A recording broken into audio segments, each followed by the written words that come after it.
Okey, Assalamualaikum.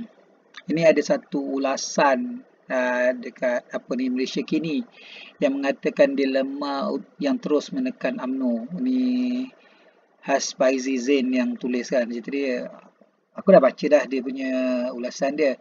Tapi ini adalah ulasan aku atas semua benda ni lah, cerita dia. UMNO sekarang ni kita tahu, okey, memang ada satu masalah. Masalah yang cukup besar yang telah apa, memberikan kepada impak besar kepada UMNO itu sendiri dalam tempoh 60 tahun lebih mereka telah berkuasa, telah berada dalam persada politik Malaysia. Okey, kita kena ingat satu benda. UMNO ni asalnya ditubuh oleh atas penyatuan orang-orang Melayu, cerita dia. Jadi dalam keadaan sekarang ni, cerita dia, dalam UMNO aku melihat dia UMNO tu sendiri dah pecah dua dan mungkin tiga. Dua atau mungkin tiga puak, cerita dia.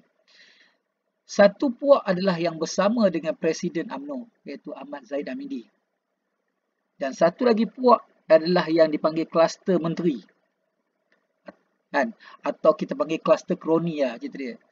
Yang menyokong dan juga bersekongkol dengan Perdana Menteri Muhyiddin Yassin, cerita dia. Dan lagi satu puak ni dia lalang, cerita dia. Satu puak ni, tapi puak ni kecil je, tak banyak, cerita dia. Dia tengok siapa yang menang antara dua-dua ni, dia akan melompat ke arah itu, cerita dia. Kan? Diorang dah tak ada jati diri. Yang puak yang ketiga ni memang dah tak ada jati diri UMNO tu sendiri. Sebab cerita dia, diorang ikut ikut siapa yang boleh bagi laba kepada orang, bagi keuntungan dekat diorang. Okey, kalau dalam kluster menteri atau kluster kroni, kita tahu cerita dia. Diorang ni, diorang tak nak dengar cakap presiden. Sebab pada diorang, Ahmad Zain Hamidi tak ada karisma, tak ada leadership punya cara, tak ada gaya sebagai seorang pemimpin besar, presiden UMNO. Jadi diorang fikirkan diorang punya tembolok sendiri, diorang punya keperluan diorang punya kehendak diorang. So diorang bersama dengan Perdana Menteri Muhyiddin Yassin sebab bersatu memang tak ada apa-apa pun sebenarnya. Bersatu nothing. Jadi kekuatan dalam Perikatan Nasional adalah daripada UMNO itu sendiri, cerita dia. Kan?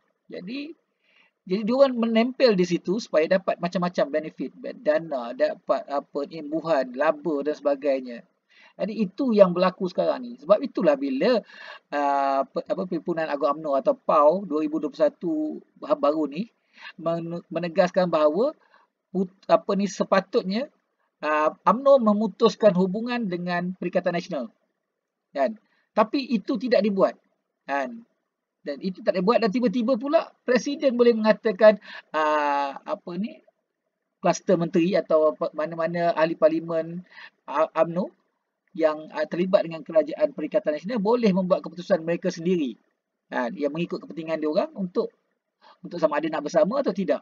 Itu sepatutnya tidak. Sepatutnya sebagai Presiden UMNO, Ahmad Zain Hamidi kena push, kena cakap, kena tegas mengatakan siapa-siapa yang tidak mengikut arahan atau keputusan yang dimuktamadkan dalam Perhimpunan Agung UMNO atau PAU 2021, maka mereka akan sama ada dikenakan tindakan disiplin yang biasa-biasa ataupun mungkin tindakan disiplin yang lebih ketat, lebih strict, lebih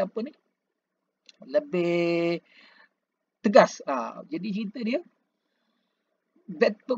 itu tidak berlaku sebenarnya. Itu langsung tidak berlaku. What happen ialah macam ada satu kebebasan pula. Dan orang pun tak ambil pot, cerita dia.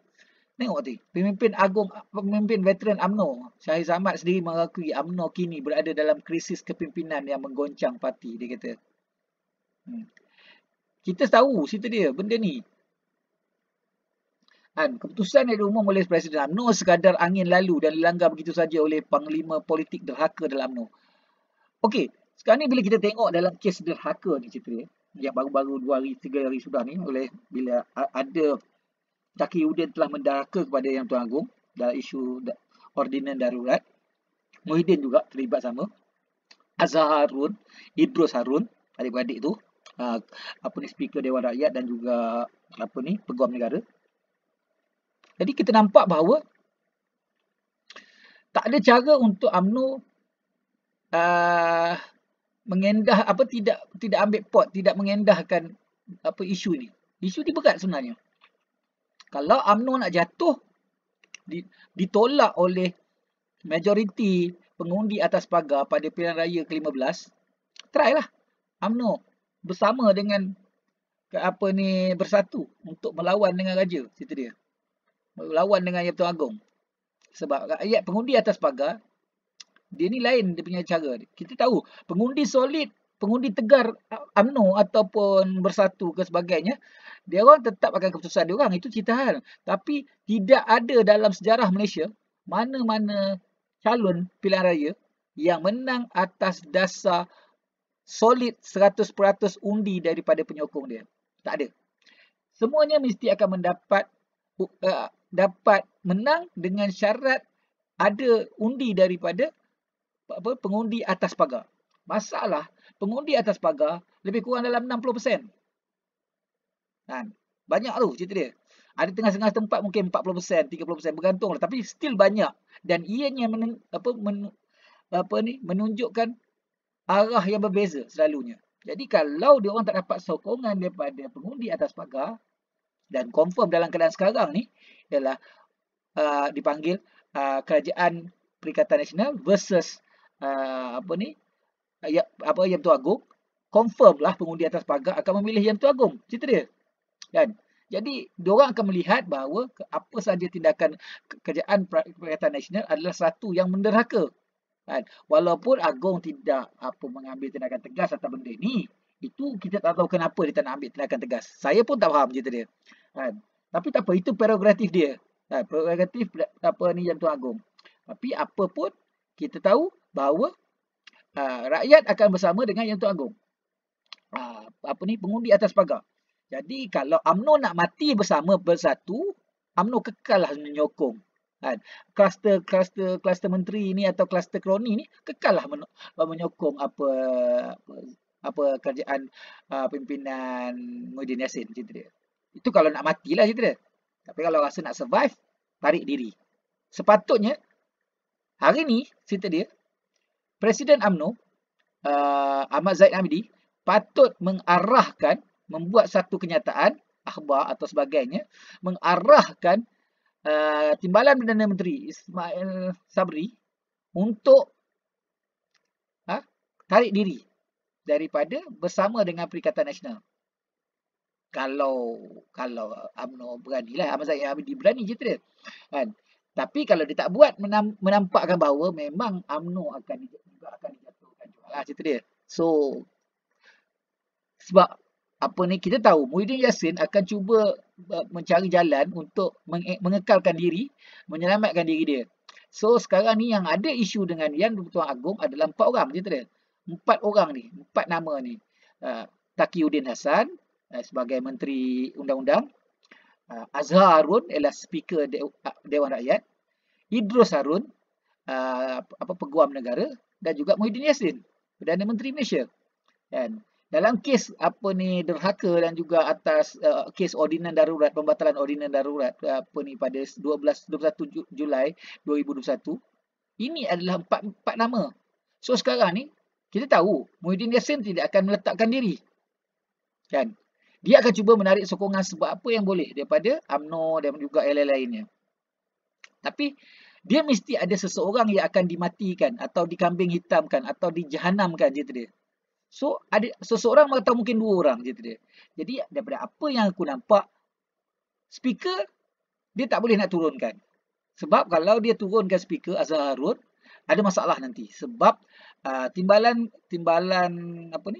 speaker Rashid Asnun dan juga Azalina Osman Zaid, mungkin Rashid Asnun memang pro Muhyiddin Yassin, tapi Azalina Osman Zaid tidak, cerita dia. Okey, so kita balik kepada pilihan yang lain, kan. Jadi speaker mungkin tidak akan digugurkan, tetapi aku melihat bahawa Taqiyuddin sebagai menteri undang-undang dan juga Idrus Harun iaitu Peguam Negara, aku akan lihat nampak dua ni adalah akan diarahkan untuk meletak jawatan atau mengosongkan kedudukan supaya dilantik dengan orang baru. Rombakan contoh dia. Bukan dibuang tak, dikononnya dia bagi rombakan. Tapi walaupun rombakan sebenarnya satu adalah pembuangan dan juga penolakan, dan juga dia akan dapat satu pampasan yang satu nilai yang tinggi jugalah, confirm lah gitu dia. Untuk mengekalkan sokongan dia orang lah gitu dia. Tapi itu adalah cara terbaik untuk cool down elemen derhaka ni cerita dia. Meaning that semua beban dijatuhkan kepada dua orang tadi cerita dia. Sebab pada meeting dengan Yang Tuan Agong itu hari, meeting secara maya, virtual, Menteri Undang-Undang Taqiyuddin Hasan dan juga Peguam Negara Idrus Harun, dua-dua telah mengatakan pada Yang Tuan Agong bahawa mereka tidak akan melakukan tindakan yang apa yang diorang buat pada 23 bulan. Kan? Itu yang something yang pelik juga sebenarnya. So, apa pun cerita dia, aku lihat UMNO kena membuat keputusan yang tegas sama ada hari ini, esok atau lusa. Sebab aku jangkakan Muhyiddin Yassin akan cuba cool down kan situasi ini pada hari Khamis. Kan? Pada penutup minggu cerita dia. Kan? Okey. Jadi pada hari Khamis dia akan cuba, Muhyiddin Yassin akan cuba membuat satu rombakan untuk mengelakkan berlakunya peletakan jawatan pada diri dia juga atau speaker. Jadi dia akan bagi rombakan jawatan Menteri Undang-Undang dan juga rombakan kabinet lah, dan juga rombakan Peguam Negara. Itu normal. Kita dah pernah kita pernah buat dah sebelum ni. Banyak kali pun kita buat dalam keadaan pentadbiran Malaysia. Kita pernah turunkan AG kan, Peguam Negara dan ganti dengan AG yang lain dalam masa yang selang tak lama cerita dia. Kita juga pernah turunkan Menteri Undang-Undang juga, menukar Menteri Undang-Undang. Bukan tak pernah buat, benda tu boleh buat, pernah buat. Cuma dalam keadaan nak menukar speaker je yang kita tak pernah buat lagi. Kan? Tapi kalau kita nak buat mengikut apa yang berlaku di Perak, itu cerita lain. Boleh tukar speaker, cerita dia. Kan? Angkat je speaker tu, cerita dia bawa keluar dengan kursi-kursi sekali. Kan? Macam apa yang berlaku di Dewan Undangan Negeri Perak satu masa dululah, cerita dia. Jadi, apa pun, keputusan besarnya dia letak dekat UMNO, dekat Ahmad Zain Hamidi, sama ada dia nak kekal relevan atau dia nak ruyup sama dengan Perikatan Nasional pada pilihan raya 15. So keputusan di tangan anda. Anda fikirlah sendiri. Assalamualaikum.